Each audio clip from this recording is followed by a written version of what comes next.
2015 में आए, पिछली मर्तबा मजलिस ने चुनाव लड़ा, 19 सीटों पर चुनाव लड़ा, 5 जीते। वो अलग बात है कि 4 उसमें गद्दार निकले, अपने ईमान का सौदा कर दिया। लोगों ने मजलिस को मोहब्बत से नवाजा था, वोटों से नवाजा था, मगर वो समझे कि उनके बाप की जागीर है, चले गए। लेकिन याद रखो, तुम थोड़े रुपये थोड़ी कुर्सी के लिए वहां चले गए, लेकिन ये जो मोहब्बत मजलिस को मिलती है, वहां तुमको इसका 1% भी मोहब्बत इज्जत नहीं मिलेगी, याद रखना। क्योंकि इंसाफ है, अपनों को जो ठुकराएगा गैरों की ठोकरें खाएगा। तुमने गद्दारी की सीमांचल की आवाम से, तुम अल्लाह सुब्हानहू व तआला की नजर में गिर गए, क्योंकि उसने तुमको इज्जत दिया था, उसने तुमको शौहरत दी, मजलिस के नाम पे तुमको वोट मिला, मगर तुमने धोखा दिया, तुम गद्दार निकले, तुम चारा चोर के पास चले गए। अरे इंसान सोचता है कि मैं कम से कम उसके साथ तो जाऊं कि लोगों के भले की बात करता है, इंसाफ की बात करता है।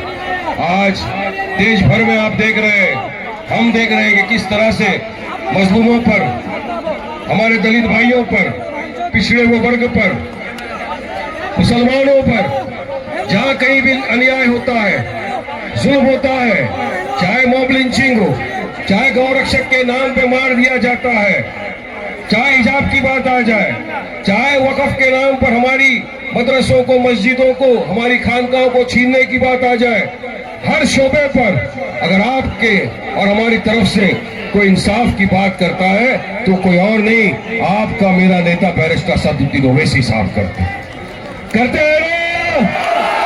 आपको पता है, जहां बरसोई में मैं खड़ा हूं, यही की घटना है।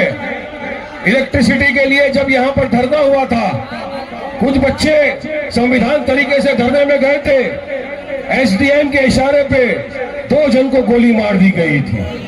क्या तेजस्वी गए थे उनको मिलने? क्या नीतीश गए थे उनको मिलने? अगर उनके पास गए, उनके घर पे गए, उनके मुआवजे की बात की, उनके हक की बात की, तो किसी और नहीं, मजलिस इत्तेहादुल मुस्लिमीन के सिपाहियों ने बात की। आदिल हसन साहब पूरी टीम को लेकर वहां पर पहुंचे थे। ये मजलिस का काम बोलता है। मैं जानता हूं वक्त बहुत कम है, आपको सुनना है असद साहब को, तमाम लोगों को, तो अपनी बात मुख्तसर में कंप्लीट कर दूंगा। 2 मिनट का टाइम दीजिए माजिद, 2 मिनट में कंप्लीट करता हूं। ये मौका आपको अल्लाह ने दिया है कि इस मर्तबा